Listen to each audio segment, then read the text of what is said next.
ನಮಸ್ಕಾರ ವೀಕ್ಷಕರೇ.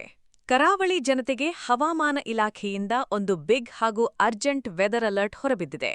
ಕಾಯುತ್ತಿದ್ದ ಮುಂಗಾರು ಮಳೆ ಫೈನಲಿ ಕರಾವಳಿ ಕರ್ನಾಟಕಕ್ಕೆ ಪ್ರವೇಶ ಮಾಡಿದೆ. ಕೇರಳಕ್ಕೆ ಎಂಟ್ರಿ ಕೊಟ್ಟ ಬೆನ್ನಲ್ಲೇ ನೈಋತ್ಯ ಮುಂಗಾರು ಮಾರುತಗಳು ಕರಾವಳಿಯನ್ನ ಕಂಪ್ಲೀಟ್ ಆಗಿ ಆವರಿಸಿಕೊಂಡಿವೆ. ಮುಂದಿನ 3 ದಿನಗಳ ಕಾಲ ವರುಣದೇವ ಕರಾವಳಿಯಲ್ಲಿ ಅಬ್ಬರಿಸಲಿದ್ದು, ದಕ್ಷಿಣ ಕನ್ನಡ ಜಿಲ್ಲೆಗೆ ಆರೆಂಜ್ ಅಲರ್ಟ್ ಘೋಷಣೆ ಮಾಡಲಾಗಿದೆ.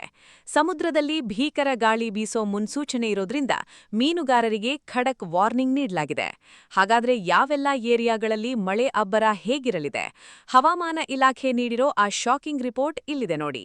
ಹೌದು ವೀಕ್ಷಕರೇ, ಗುರುವಾರದಿಂದಲೇ ಉಡುಪಿ ಮತ್ತು ದಕ್ಷಿಣ ಕನ್ನಡ ಜಿಲ್ಲೆಯಾದ್ಯಂತ ಮುಂಗಾರು ಮಳೆ ತನ್ನ ಪ್ರತಾಪ ಶುರು ಮಾಡಿದೆ.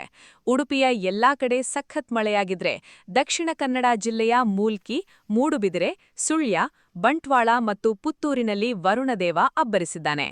ನಮ್ಮ ಮಂಗಳೂರಿನಲ್ಲಂತೂ ಬೆಳಗ್ಗೆಯೇ ಮಳೆ ಅಬ್ಬರ ಪ್ರಾರಂಭವಾಗಿದೆ.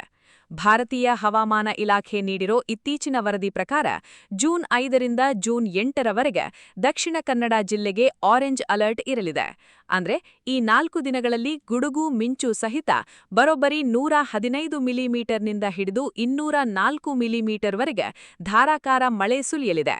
ಅಷ್ಟೇ ಅಲ್ಲ, ಜೂನ್ 8ರವರೆಗೆ ಕರಾವಳಿ ಸಮುದ್ರ ತೀರದಲ್ಲಿ ಗಂಟೆಗೆ 40ರಿಂದ 60 ಕಿಲೋಮೀಟರ್ ವೇಗದಲ್ಲಿ ಗಾಳಿ ಬೀಸೋ ಸಾಧ್ಯತೆಯಿದೆ. ಸಮುದ್ರದ ಅಲೆಗಳ ಅಬ್ಬರ ಇರಲಿದ್ದು, ಮೀನುಗಾರರು ಯಾವುದೇ ಕಾರಣಕ್ಕೂ ಕಡಲಿಗೆ ಇಳಿಯಬಾರದು ಅಂತ ಕೋಸ್ಟ್ ಗಾರ್ಡ್ ಮತ್ತು ಜಿಲ್ಲಾಡಳಿತ ಹೈ ಅಲರ್ಟ್ ಘೋಷಿಸಿದೆ.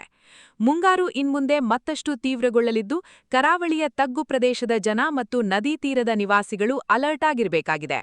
ವೀಕ್ಷಕರೇ, ನಿಮ್ಮ ಏರಿಯಾದಲ್ಲಿ ಮುಂಗಾರು ಮಳೆ ಸದ್ಯಕ್ಕೆ ಹೇಗಿದೆ? ಕಮೆಂಟ್ ಮಾಡಿ ತಿಳಿಸಿ. ಮಳೆಗಾಲದಲ್ಲಿ ಸುರಕ್ಷಿತವಾಗಿರಿ.